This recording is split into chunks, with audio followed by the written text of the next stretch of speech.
नमस्कार, आप सभी का मेरे इस चैनल रोचक कथाएं में पुनः स्वागत है। आज मैं आपको विक्रम बेताल की एक और रोचक कहानी ईर्ष्या का फल बताने जा रहा हूं।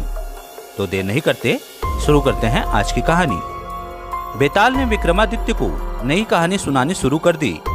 चित्रकूट में राजा उग्रसेन का शासन था। उसके पास एक चतुर तोता था। राजा ने तोते से पूछा, मित्र, तुम्हारी नजर में मेरे लिए उपयुक्त वधू कौन होगी? तोते ने उत्तर दिया, वैशाली की राजकुमारी आपके लिए उपयुक्त वधू होगी। उसका नाम माधवी है। वह वहां की सभी कन्याओं में सबसे सुंदर है। राजा ने तुरंत वैशाली के राजा को विवाह का प्रस्ताव भिजवाया, जिसे राजा ने सहर्ष स्वीकार कर लिया। धूमधाम से दोनों का विवाह हुआ और वे सुखपूर्वक रहने लगे। राजकुमारी माधवी के पास भी मैना थी। माधवी और उग्रसेन के विवाह के बाद वह मैना भी चित्रकूट आ गई और तोता मैना की दोस्ती हो गई। एक दिन मैना ने तोते को एक अजीब औरत की कहानी सुनाई। किसी समय की बात है, एक धनी व्यापारी था। उसकी चंचला नामक एक पुत्री थी। चंचला सुंदर तथा बुद्धिमान होने के साथ साथ अपने नाम के अनुरूप चंचल मन की थी। उसके पिता ने उसके स्वभाव को बदलने की बहुत कोशिश की, पर असफल रहे। उन्होंने एक सुंदर वर ढूंढकर उसका विवाह कर दिया। वह पिता का घर छोड़कर पति के घर आ गई। चंचला का पति एक व्यापारी था।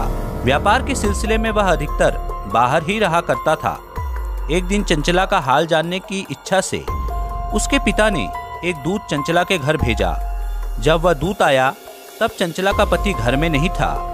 चंचला ने दूत का स्वागत सत्कार किया, उसे भोजन कराया। वह दूत छैल छबीला बांका युवक था। दोनों एक दूसरे को पसंद आ गए और उनमें प्रेम संबंध स्थापित हो गया। समय बीतने के साथ प्रेम भी गहरा होता गया और जिसके परिणाम स्वरूप दूत को चंचला के पति से ईर्ष्या होने लगी। चंचला मन ही मन भयभीत रहने लगी कि कहीं इस सब का पता उसके पति को न चल जाए। उसने एक योजना बनाई। चंचला ने शरबत में जहर मिलाकर अपने प्रेमी को पिला दिया। बिना किसी शंका के उसने शरबत पी लिया और तुरंत उसकी मृत्यु हो गई। चंचला ने उसके मृत शरीर को घसीटकर एक अंधेरे कोने में छुपा दिया। पति घर लौटा पर उसे कुछ भी आभास नहीं हुआ। भोजन करते समय चंचला चिल्लाई, मदद मदद, हत्या हत्या। पड़ोसी पड़ोसी शोर सुनकर उसके घर इकट्ठे हो गए। उन्होंने मृत दूत को देखा और सिपाहियों को खबर कर दी। उसके पति की पेशी राजा के सामने हुई। उस राज्य में हत्या के लिए मृत्युदंड ही मिलता था। जब चंचला के पति को फांसी के लिए ले जाया जा रहा था, तभी एक चोर वहां आया और राजा का अभिवादन कर बोला, महाराज, मैं एक चोर हूं। जिस रात हत्या हुई मैं चोरी के इरादे से मौके के इंतजार में अंदर छिपा बैठा था।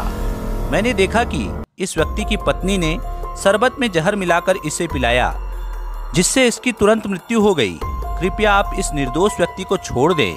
राजा ने निर्दोष पति को छोड़कर चंचला को मृत्युदंड दे दिया। बेताल ने पल भर रुककर राजा से पूछा, राजन, आपके विचार में इस दुर्भाग्य का दायित्व किस पर है? विक्रमादित्य ने उत्तर दिया, चंचला के पिता ही इस दुर्भाग्य के जिम्मेदार है। यदि उन्होंने चंचला के पति को चंचला की आदतों के बारे में बताया होता तो वह सावधान रहता और अपनी पत्नी को ऐसे अकेले नहीं छोड़ता। राजा के सत्य वचन सुनकर बेताल मुस्कुराया। उसने कहा, अच्छा, मैं फिर चला। यह कहता हुआ वह उड़कर पीपल के पेड़ पर चला गया। तो दोस्तों, यह थी आज की कहानी। आशा करता हूँ आपको कहानी पसंद आई होगी।